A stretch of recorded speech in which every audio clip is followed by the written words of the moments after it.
और कान्हा लुट गए। एक बार एक पंडित जी थे, वो रोज घर घर जाके भगवत गीता का पाठ करते तथा कान्हा की कथा सुनाते थे। एक दिन उन्हें एक चोर ने पकड़ लिया और उसे कहा, तेरे पास जो भी कुछ है मुझे दे दो। तब वो पंडित बोला कि बेटा, मेरे पास तो कुछ भी नहीं है। तुम एक काम करना, मैं यहीं पड़ोस के घर में जाके भगवत गीता का पाठ करता हूँ। वो यजमान बहुत धनी लोग हैं। जब मैं कथा सुना रहा होऊंगा तुम उनके घर जाके चोरी कर लेना। और वह चोर मान गया। अगले दिन जब पंडित जी कथा सुना रहे थे तब वो चोर भी वहां आ गया। तब पंडित जी बोले कि यहाँ से मीलों दूर एक गांव है, वृंदावन। वहाँ एक लड़का रहता है जिसका नाम है कान्हा। वो हीरो जवाहरातों से लड़ा रहता है। अगर कोई लूटना चाहता है तो उसको लूटो। वो रोज रात को एक पीपल के पेड़ के नीचे आता है जिसके आसपास बहुत सी झाड़ियां हैं। चोर ने ये सुना और खुशी खुशी वहां से चला गया। वो अपने घर गया और अपनी बीवी से बोला, आज मैं एक कान्हा नाम के बच्चे को लूटने जा रहा हूँ। मुझे रास्ते में खाने के लिए कुछ बांध दे। पत्नी ने कुछ सत्तू उसको दे दिया और कहा कि बस यही है जो भी है। चोर वहां से ये संकल्प लेके चला कि अब तो मैं उस कान्हा को लूट के ही आऊँगा। वो बेचारा पैदल पैदल टूटे चप्पल में ही वहां से चल पड़ा। रास्ते में बस कान्हा का नाम लेते हुए वो अगले दिन शाम को वहां पहुंचा जो जगह उसे पंडित जी ने बताई थी। अब वहां पहुंच के उसने सोचा कि अगर मैं यहीं सामने खड़ा हो गया तो बच्चा मुझे देख के भाग जाएगा, तो मेरा यहाँ जाना बेकार हो जाएगा। इसलिए उसने सोचा क्यों ना पास वाली झाड़ियों में ही छुप जाऊं। वो जैसे ही झाड़ियों में घुसा, झाड़ियों के कांटे उसे चुभने लगे।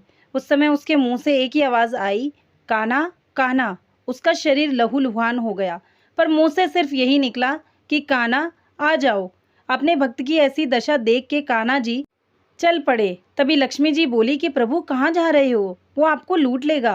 प्रभु बोले कि कोई बात नहीं, अपने ऐसे भक्तों के लिए तो मैं लूट जाना तो क्या, मिट जाना भी पसंद करूँगा। और ठाकुर जी बच्चे का रूप बना के आधी रात को वहाँ आए।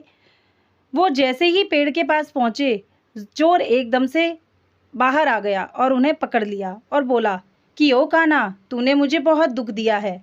अब ये चाकू देख रहा है ना, अब चुपकर अपने सारे गहने मुझे दे दे। कान्हा जी ने हंसते हुए उसे सब कुछ दे दिया।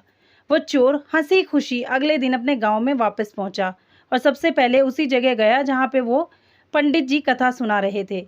और जितने भी गहने वो चोरी करके लाया था उनका आधा हिस्सा उसने पंडित जी के चरणों में रख दिया। जब पंडित जी ने पूछा कि ये क्या है, तब उसने कहा, अपने ही मुझे उस कान्हा का पता दिया था, मैं उसको लूट के आया हूँ और ये आपका हिस्सा है। पंडित जी ने सुना और यकीन ही नहीं हुआ। वो बोला कि मैं इतने सालों से पंडिताई कर रहा हूँ, वो मुझे आज तक नहीं मिला। तुझ जैसे पापी को कान्हा कहाँ से मिल सकता है।